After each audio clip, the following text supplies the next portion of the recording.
Hey, thanks for joining me. So, Youngblood, the greatest Youngblood comic in existence that has ever been made and ever will be made.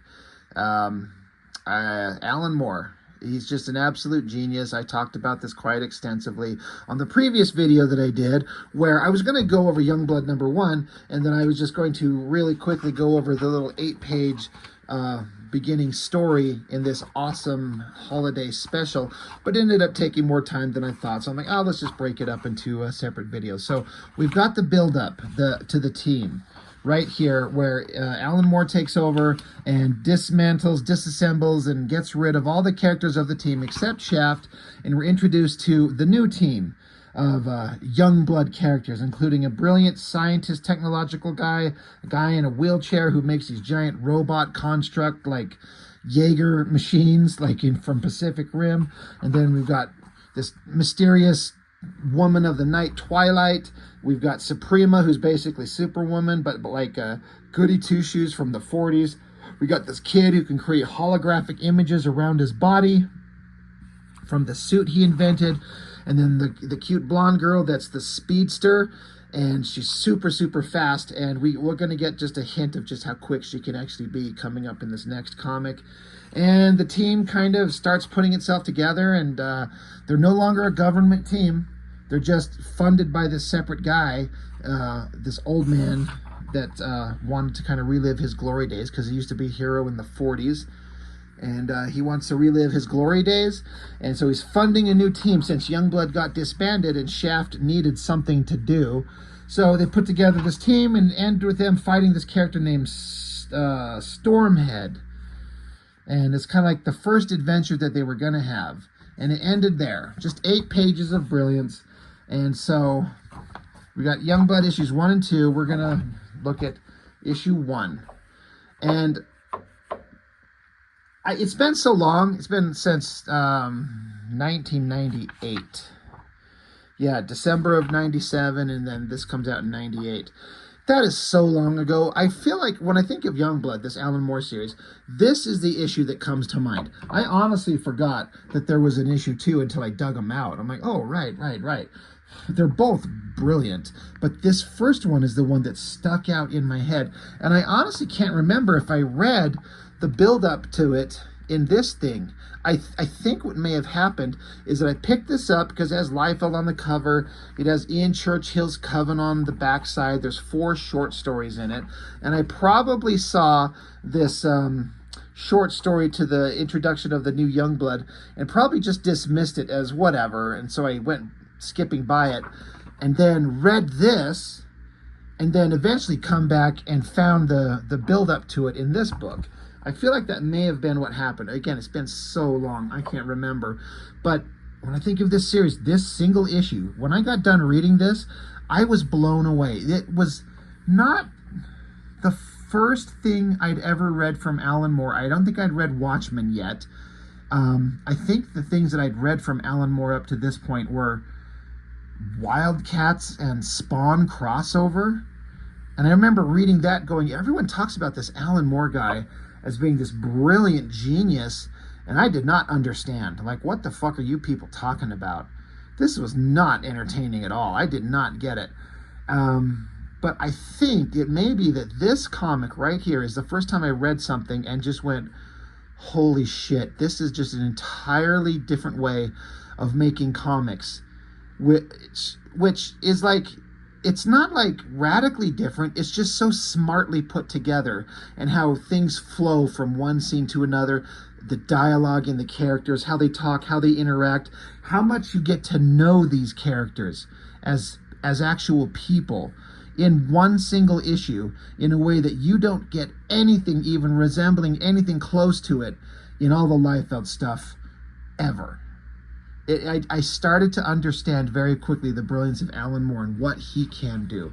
I was absolutely blown away by this comic. And when I show it here, you might be like, well, okay, that was fine, but I don't get the big deal. But it's kind of like all about context and the time.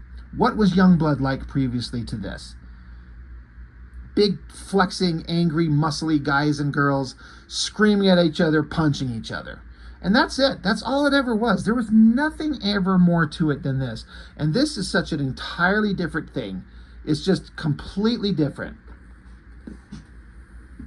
So, and again, I mentioned it when I did the previous review of the introductory story in this thing, that Alan Moore basically made it interesting by, one, having no involvement of Liefeld outside of doing variant covers, and Alan Moore got rid of everybody in the team except the leader, Shaft. Everyone else is new. I'm sure he was like, all these other characters are boring and stupid. I want nothing to do with them. So this is essentially, it's the greatest issue of Youngblood, but it has nothing to do with Youngblood as you know it. They're not a government team. They're not like celebrities, which was the whole selling point. Like, sure, it's a Liefeld super team, but the hook was that they're celebrities, and we were going to follow both sides of their adventures as heroes and their lives as celebrities in the real world, which never happened. But since none of those elements are present here, what makes this a Youngblood comic? Like, nothing. Honestly, this could be named anything else on the planet, and it would still be a brilliant comic. But, you know, Liefeld brings on Alan Moore and says, write me some Youngblood, and Alan Moore's like, okay, I'm going to do whatever the fuck I want, which is the smart thing to do. You let Alan Moore do whatever, and you get a brilliant comic that is exactly like Youngblood in no way at all. Completely different. So you get this, like, floating blue area and these, like, Dr. Octopus-like tentacle cables coming down, grabbing onto this guy, this body. And they're just kind of, the dialogue is just saying, all right, be careful, get him, hold on to him. Don't hurt him, drag him in here, we need him, you know, cautious, this is dangerous. And then Alan Moore does things like this.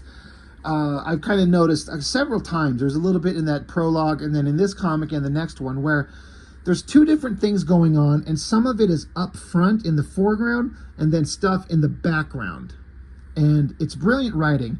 But, so you got this science lab. So now the guy that was in that blue world, he got this, like, science table with this blue ball thing there, and the tentacles from this machine, and the guy on the ground. So it's like the tentacles reached into this thing, which was this. It's like another pocket universe or dimension, pulled the guy out. And so you got a guy on a screen talking, and they're like, okay, everyone, great. They called this guy Blue Boy, probably because he just had no other name for it. They're like, just, all right, just examine him, check him out, be careful, get a brain scan, let's find out.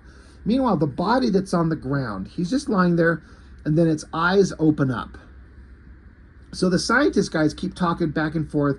Well, there's this going on and that's going on, blah, blah, blah, blah, blah. Meanwhile, the body they pulled out, he wakes up and pulls a gun from the scientist guy's holster there, which makes you wonder why these scientist guys have guns, but they're probably secret government agents or whatever. But the mysterious body pulls a gun from the scientist guy, shoots him and kills it. So the other scientist guy that's in the background, he's like, holy shit, the Blue Boy, he killed the one guy, he's coming for me. So you see the body that they pulled from the blue thing, he reaches out and just touches this other scientist guy on the face. And then instantly, the body they pulled just drops down and falls to the ground, and the scientist guy just stands there silently, pulls a gun at him, and the guy on the TV screen in the background is like, yo, agent, whatever, stop, you don't need to, he's unconscious. He's still valuable. Don't shoot him. Whatever he did, he's out. Don't shoot him. And then scientist guy shoots him. Boom. Blood everywhere. The guy on the screen in the back, he's like, God damn it. This is, you know, the facility is breached. We have an entity from the Azure. Agent Bishop is contaminated. And so the scientist guy shoots the screen. So what you're getting, if you're paying attention, and we find out really quickly, is that this guy, all he has to do is touch you, and he can transfer his consciousness into another body. And it happens just instantaneously. So whatever this thing is, he killed one guy, possessed the body of another guy, eliminated his own remaining original body, shot the giant TV screen so he can't be seen. So we're setting up some kind of like crazy science experiment gone wrong. Cut to another scene as the possessed body walks to a spaceship. There's a guy, a soldier, blocking his way. He's like, wait, hold your, don't move, stay there. You're supposed to be contained. Reaches over and touches him. possesses another body, like a separate body. So his mind transfers into it. And once again, now the entity is now in a new body. He takes a gun and shoots the body of the thing he just possessed. He's always executing the ones that he leaves. Jumps up into the spaceship, rockets out, and you see that we're in like a space station over Earth. Like you can see there's space outside. That, or it's in extremely high, not orbit, but it's floating in the air, really, really high above. But whatever this entity is, possessed in what's third body by now, jumps up into a ship and takes off out of the dock there. He's gone. And then, new page, it's like a little bit of a time jump. We get a shot in the city. There is a wreckage, like something impacted on the ground and screeched to a halt, and it's burning, and cops are on the scene. So you can deduce really quickly it's that ship that we just saw. I thought that was such a brilliant setup. In just a couple of pages, some kind of science experiment, some kind of weird entity that can possess bodies by touch. He's killing people. He takes off in a spaceship, and now just a little bit later, he's crashed on Earth right in the middle of a city. And we get Twilight, the new member of Youngblood, on scene. She's like, well, there's some kind of experimental vehicle. It crashed, and cops are on the scene, so I'm just going to go investigate. We get Shaft doing the standard thing of being in a training simulation. Life would love to do that shit in his books all the time. But fortunately, we only have to suffer through it through like one page, 3 panels. But Shaft is like, all right, check it out. We'll go monitor. We'll back you up. Keep your bike camera on. And shout us out if there's anything developing. I think this is interesting. This thing, whatever this thing is that Shaft is fighting, for artists out there, there are these posable wood body mannequin things that you can buy and pose them in different angles to help draw a human figure in different angles and poses. I have one somewhere that I got back when I was like, it's like a birthday gift when I was 18. I honestly never used it. I didn't think it was very useful. I thought it was more useful to just look at a picture and try and draw it. I never got the wood mannequin art model toy thing. But anyway, that's shaped exactly like what this thing that Shaft is fighting, except it's got machine guns on the end of its hands. So that was a funny little addition. I wonder if that was an Alan Moore thing. I mean, it has to be, considering his hyper control over his scripts. So you've got the guy, what's his name? Waxman, the old guy who used to be like a hero from the 40s. I explained this in the previous video. Basically, the old man who used to be a hero, and now he's funding the new non-government Youngblood team. So they're like, all right, that's down. Where's Leonard, the other member of the team? Again, I introduced these guys in the other book. The guy who's in a wheelchair that makes the big giant robots. So they kind of explain where he's at. Where's Leonard? He's off doing this. Suprema's off doing that. John and Rachel, so that's Doc Rocket and Johnny Panic, they're around here somewhere. This is a funny part. The old guy says, hey, Shaft, have you ever considered trick arrows? Back in the 40s, and while he's saying that, he gets interrupted by the kid who can create holograms around him. He shows up looking like Shaft, trying to be a goofball, and Shaft's like, kid, now's not the time. And so he kind of wanders off. He says, man, you're no fun. I'm going to go back into morphing Suprema's head onto Tracy Lord's body. That gets a reaction. And if you know who Tracy Lords is, and you do the character of Suprema in the comics, you know that would piss off Suprema. So I think that was a funny little interaction.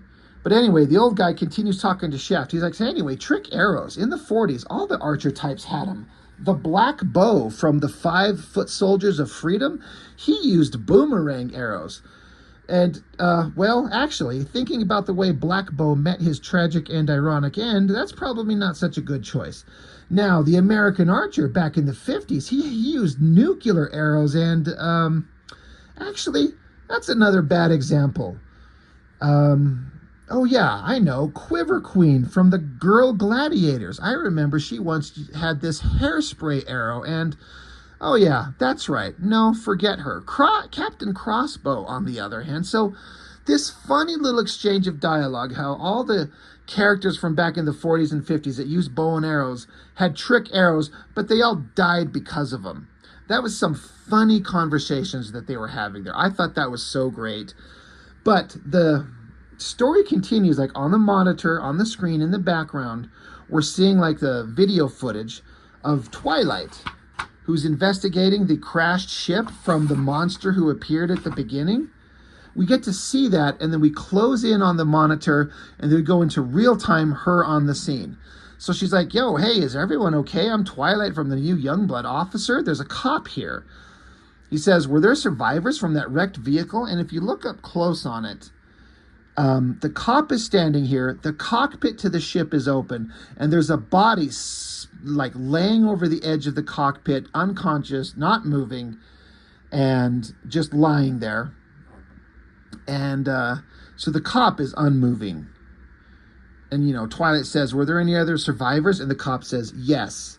He pulls out his gun and shoots the pilot. Now, we know the pilot was the one possessed by the alien creature, but you can quickly figure out the cop has already touched the pilot, and so now the alien thing is inside the cop. So he shoots the body of his former occupant, and Twilight's like, what are you doing? The cop says, cleaning up last residents. They wake up with ideas. Also broke its hard things inside, bones, broke its bones. Getting it here, no good. So Twilight says, you executed that man. Who the hell do you think you are? So the cop just turns and looks at her.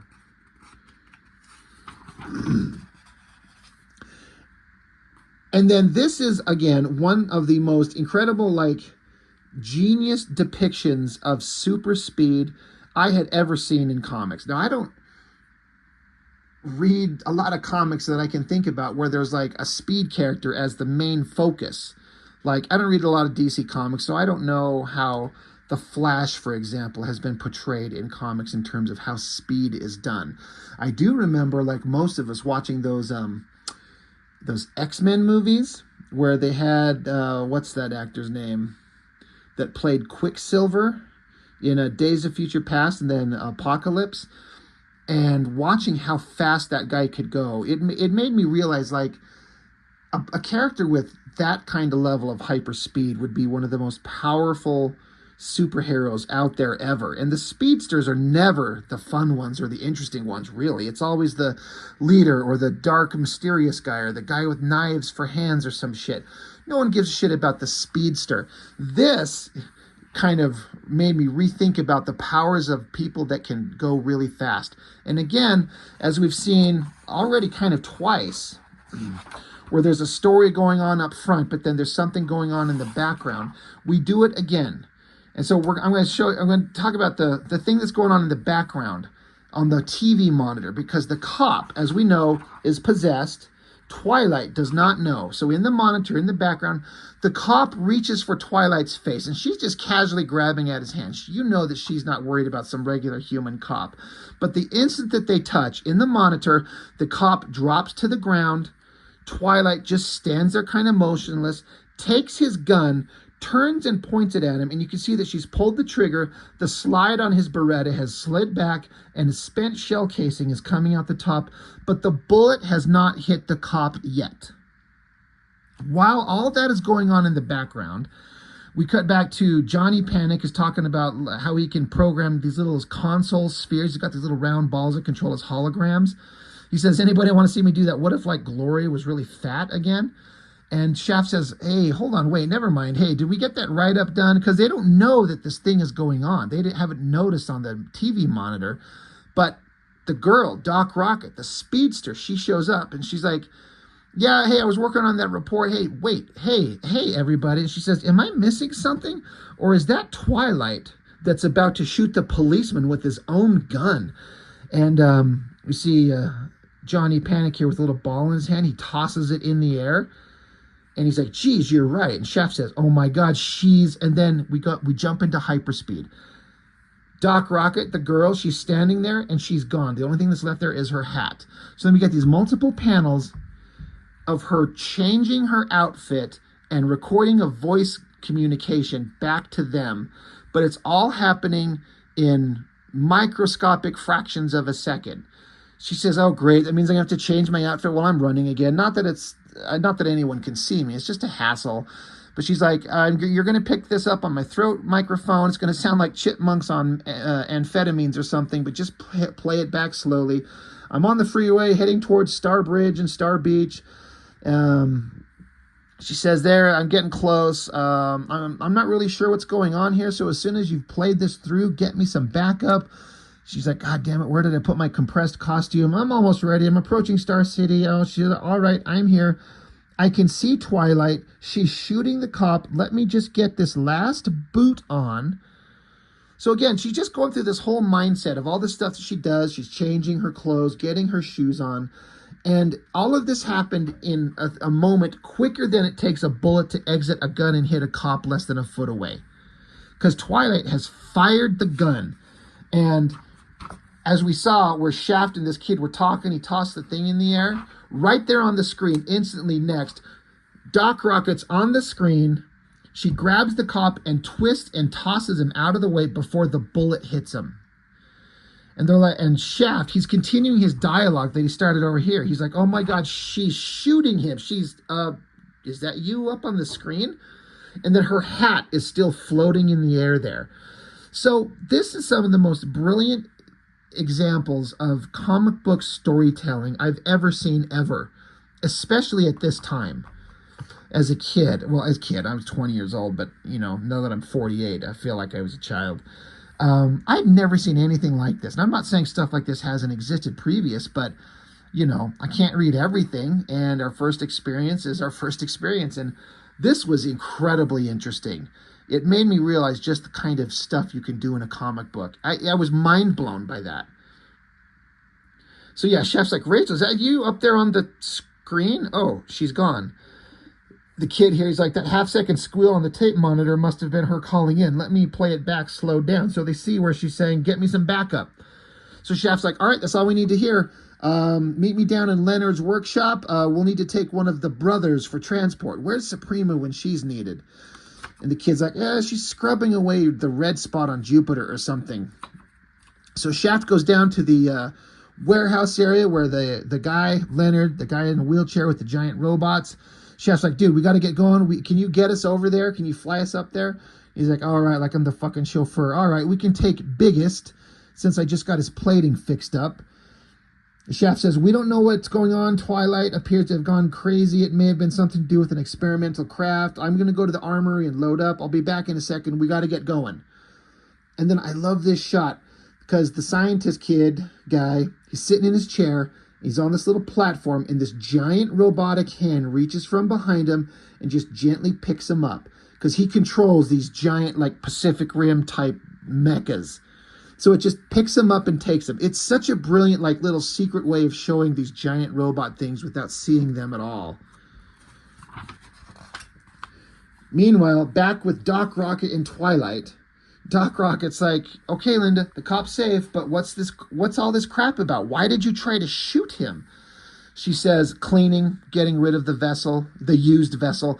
They wake up with ideas, traces of me left in their minds. Impressions, tracks, a trail. Best to erase it. Same thing with this one. Same thing with you. So the possessed Twilight goes up to Doc Rocket and tries to transfer his essence into her, but because she can move so fast, she just zipped out of the way. She's like, that's the trick even my grandpa used to pull back in the 40s. She's like, look, I want to know what's going on with you and all this weird behavior. So Twilight, being possessed, she says, nothing is wrong with me. I'm free of the azure. I'm in the consequential world, and all is well. And so she throws one of these black smoke bombs. And Doc Rocket's like, okay, I'm not trying to hurt you, but you're making this kind of hard. She's like, I can whip up a pocket hurricane and blow that smoke right back at you. So the speedster girl's just spinning her hand in a circle, blowing the smoke back at her. So Twilight standing there and says, this body thrives on darkness and has other defenses. I shall kill many. And then from way up in the sky, looking down on them in their little brief battle they're having, we see a voice say, you most certainly will not, young lady. I've been eavesdropping on what you've been saying, and I don't like it one bit. And they both look up like, who? What? And one of them says, oh no. That would be Doc Rocket saying, oh no. And there's Suprema. Comes rocketing down. She says, did you think I wouldn't overhear you? I was only on Jupiter, for gosh sakes, not in the next galaxy or something. Now, I don't know what's gone into you, but it sounded like you and I need to have a good talk. Killing indeed. So Doc Rocket, the girl, understands like something's weird here, but she says, Suprema, stay out of this. We don't know what's wrong with her. So Suprema dives into the black cloud of smoke where Twilight, being possessed, is hiding. Suprema dives in there and she says, nonsense. I know exactly what Linda's problem is. She mopes around in the dark too much. If she got more sunshine and long walks, she wouldn't be getting these morbid spells. And so Speedster Girl's like, Suprema, please don't go into that smoke. I have a really bad feeling about all this. And then you hear Suprema's voice in the smoke. She says, don't be silly. With my sight, Supreme, I can see where she is perfectly well, no matter how many blackout bombs she throws. You just leave everything to me. Why, I can see her plain as day. Just wait till I lay my hands on... And it just stops. And it's just quiet. And then you see a shape coming out of there. And the Speedster Girl says, Suprema. And the smoke clears. And Suprema's just standing there. And Twilight is lying on the ground. And Speedster Girl says, oh, great, it's you. When you got her. When it went all quiet, I thought, I mean, I know it's stupid, but what's she going to do to you? It's just she was acting so strange. She's breathing okay. She's not hurt or anything. No broken bones or bruises. Just a matter of interest. How did you take her down, Suprema? And she's like, Suprema? So we as a reader know what's going on. This entity has now possessed the unending epic power of Suprema. That is bad. And I like that it just ends there. Because Doc Rocket here, she doesn't know what's going on. She doesn't know there's an entity bouncing around. There's just weird things going on. But she doesn't understand. She doesn't know. There's no way that she could. But we know, based on this, how did you stop her? But we know that Supreme is possessed. Cut back to inside the giant robot. They're on their way to help. And the guy who runs them, Leonard, he's like, wow, I just registered a big flash of heat and light from Central Star City. I wonder what that was. Such a brilliant bit of foreboding right there. We cut from Suprema having been possessed to they're like, there's just a big reading of heat and energy and light. Like, what could that be? Like, what indeed? So they're like, well, we'll find out when we get there. How long until we're there? And he's like, well, we'll be there inside a minute and a half. They get a call from the guys who ran the science lab at the very beginning of the book saying, hey, this is our problem. We don't need you, Youngblood clowns on the scene. And Shaft basically tells him to go fuck himself. We're getting involved. And so the scientist guy, he says, look, briefly, just so you know what's going on, it's some form of bodiless neural parasite from a different form of space. It occupies organic hosts.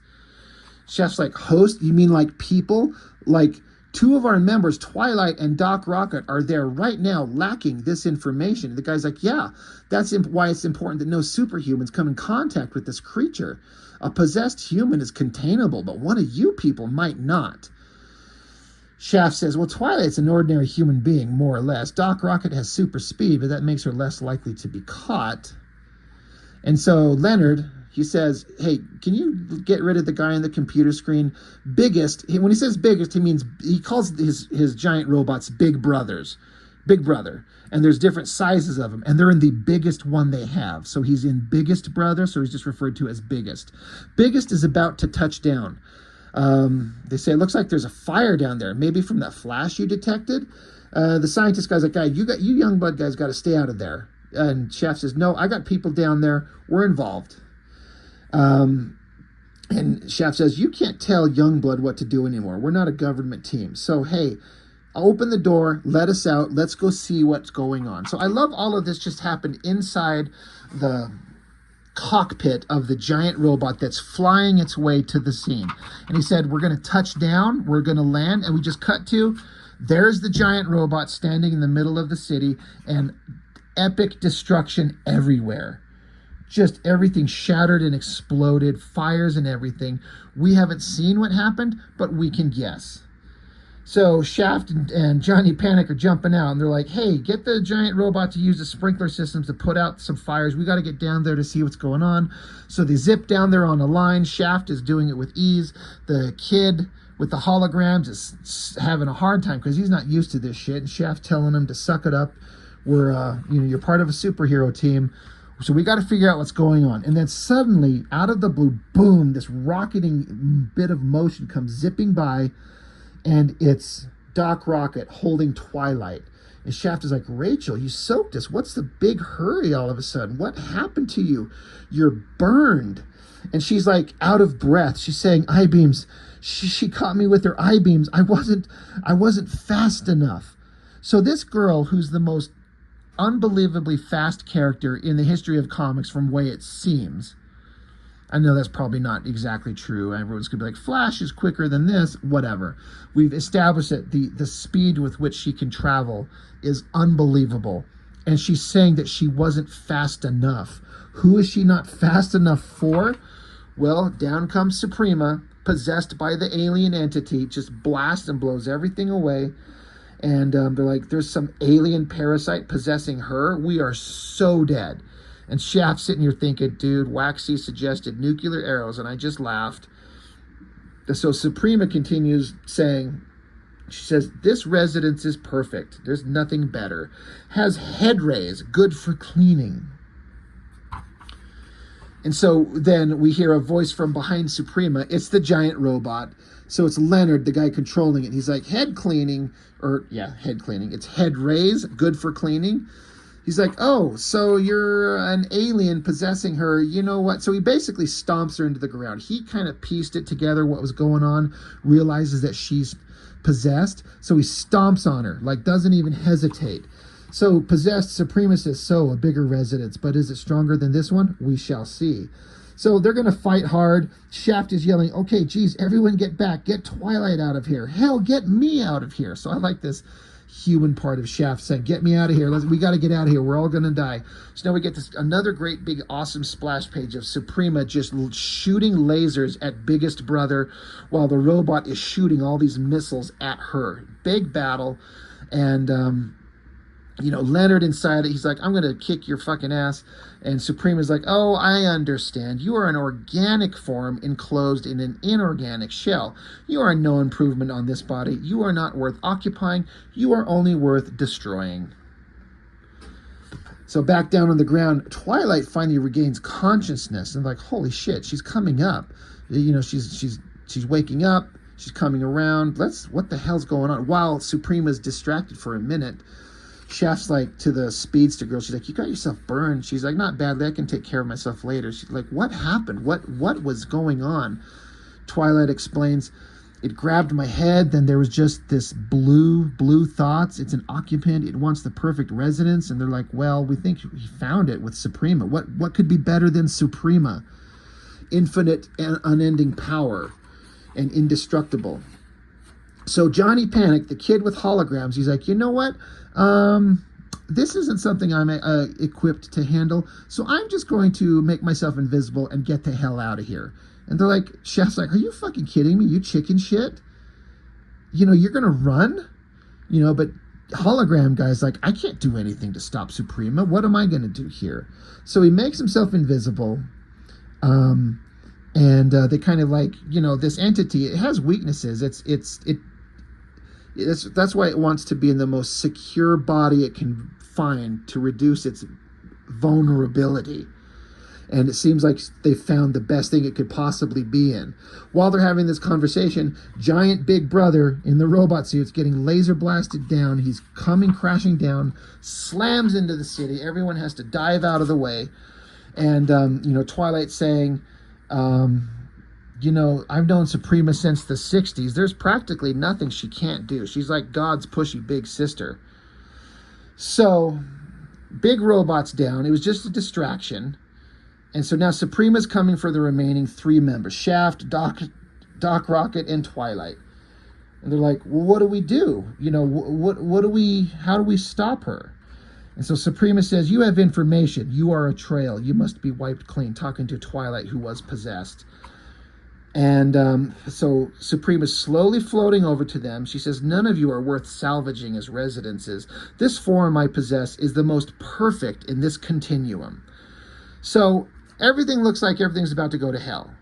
But from behind them both, we hear the words say, lo and forsooth, Suprema, aren't you forgetting someone? After all, there's only one Supreme. So Supreme, we've been introduced to him. This is the Superman of the Awesome Comics Extreme Studios world. This is just the guy version. And he's like, I'm stronger, I'm supreme, I'm the best. I love how there's flying doves around and everything. But he continues, forsooth, lo, I was watching from my secret place supreme, and I thought I'd come teach you a lesson. After all, I'm much more powerful and invulnerable and supremer than you are. So Shaft says, Supreme, don't. Suprema is infected with some sort of alien intelligence. The last thing the world needs is it capturing you instead. So Supreme, this is something I didn't notice at first, but he's carrying this little kind of handheld device in his hand here. And he tosses it to Shaft. And Supreme says, lo, I am protected against all harm. Why, you may shoot me, forsooth, with this gun if you believe me not. And so Suprema says, you mean you are more powerful than my current residents?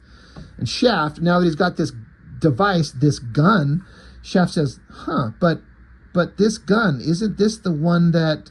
And then Supreme and Suprema charge at each other. And Supreme says, enough, forsooth, there shall be an ending. Lo, it begins. Suprema says, oh yes, just come a step closer. You are perfect. So she reaches up and touches him right on the face. She says, you are a desirable residence. And as soon as she touches him, Supreme says, Shaft, now, the gun, hit me. So Shaft's with the gun. He's like, what, like this? Shoots him right in the neck. And we see that Supreme fades from a hologram from Johnny Panic, the teenage kid that can make holograms. He's saying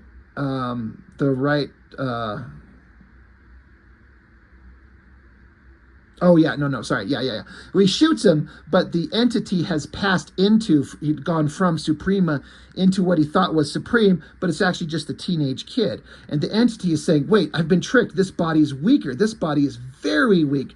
But he falls unconscious, knocked out.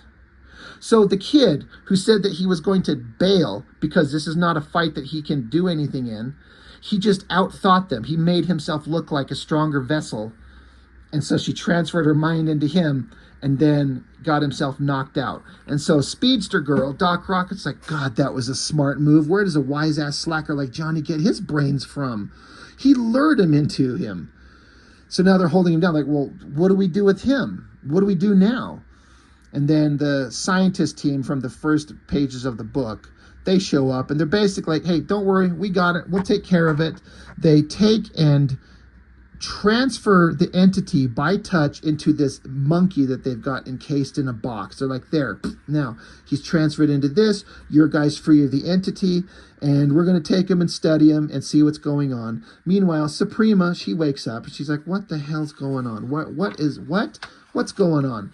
And then the scientist guys from the beginning of the book, they take off in the helicopter. They're gone, and they're like, hey, we'll be in touch. We'll let you know. Anyway, we're out of here. And Biggest Brother, his smashed-ass robotic body's picking himself up. And the team just kind of stands there like, holy shit, what the hell was that thing we just went through? And the hero of the day is just on the ground, kind of unconscious or sleeping or snoring. And that's the end of the book. That is nothing like any issue of Youngblood you've ever read. There's more characterization, drama, real-world stakes that you care about, and more interesting stuff going on in these few pages of one issue than anything that Youngblood has ever seen. And I like that the team, well, it's, you know, I was going to say this team right here, it's like 3 girls and 2 guys, but we've also got the guy in the robot suit. So it's 3 and 3, but it's balanced. They're all interesting characters. They're all very different. They all got strengths and weaknesses. The most boring character is Shaft. He's the most boring out of them all, but he's kind of the, the linchpin, the key that holds it together to make it kind of connect to Youngblood. And he's more interesting here than he's ever been. The most characterization you can think about in the original Liefeld books was that he has like a body image issue and doesn't want to be fat, and so he works out a lot. And that's it. That's all the characterization on Shaft you ever got from any of the Liefeld era stuff. But in here, instantly more real human stuff going on. He's still a hero. He's still a badass. He's still very skilled. But he's got some human failings. He's got some great strengths, just like all of them. Like I said, I can't tell you how much I enjoyed this. As a comic book, the kind of stories you can tell, it's kind of disheartening because I know I'll never, ever create something as interesting as anything Alan Moore ever does. These are the kind of comics I would like to think that I could make if I was to really put my mind to it, but it'll never happen because Alan Moore is an untouchable genius. 12 different covers. Talk about gimmick covers. So you got Steve Skroce there. That looks like an Ian Churchill. I'm not sure who that one is. It's so small, I can't tell who the artist is on there. That's a Brandon Peterson. There's a Liefeld. There's a Stephen Platt. There's a Chris Sprouse. That's Ed McGuinness. That's Jay Lee. I can't tell on this one, but if I had to guess, I think it's Dan Fraga. Another Steve Skroce and another Liefeld. So 12 different covers for this book. And then Liefeld talking about all the awesome shit that they're about to make. So that's issue 1. I'll do issue 2 on a later video. But what can I say? You may or may not agree with me at all. But this is just, in terms of story, just one of the most fun superhero comics I've ever read. It shows you the possibilities that are there with superhero comics. Like, some people get sick of it. Like, it's childish, it's dumb, it's been overplayed, no one cares about superhero comics because there's nothing new. But this just shows you, like, you just have some clever writing and a competent artist, and you can take all kinds of directions with these stories and do all kinds of neat stuff. And what's so sad is this is it. The one short story in this issue here, and these 2 issues here, and then like 3 or 4 pages in another random book, and then I guess Awesome Studios folded up or whatever it is that happened to them, and Alan Moore went to Wildstorm and created League of Extraordinary Gentlemen, and Tom Strong, and Promethea, and what was it, Top 10, I think. He just took his ideas, like, he can't do it at Awesome anymore because they ran out of the ability to pay him. So he just goes over to Jim Lee and just keeps making some of the greatest comics you've ever seen. I really, really wish this Youngblood would have continued. I would die to know where Alan Moore was going to take this. I really wish we could see it. And I feel like Liefeld has said he's got scripts for Youngblood, but maybe he can't publish them because he'd have to pay Alan Moore. But I guess he'd have to pay him if he owns them. So maybe he could. I don't know. I just wish we could have seen where this Youngblood story was going to go. I would love to know where Alan Moore was going to take these characters. It's so intriguing to me. And back in '98 when I read this, one of the greatest comics I've ever read, and it's still the same to me today. It's so whimsical and fun and clever. I can't get over it. So anyway, let me know what you think about this. It's certainly a far cry from standard Youngblood stuff where there's, guys jumping out of jets and punching monsters, and then punching monsters, and then gritting teeth and screaming and punching monsters. Maybe you like that stuff. And I do too on occasion, but good God. Brilliant stuff. Alan Moore, brilliant writer. So that's all I've got for now. Thank you for watching. I'll see you next time.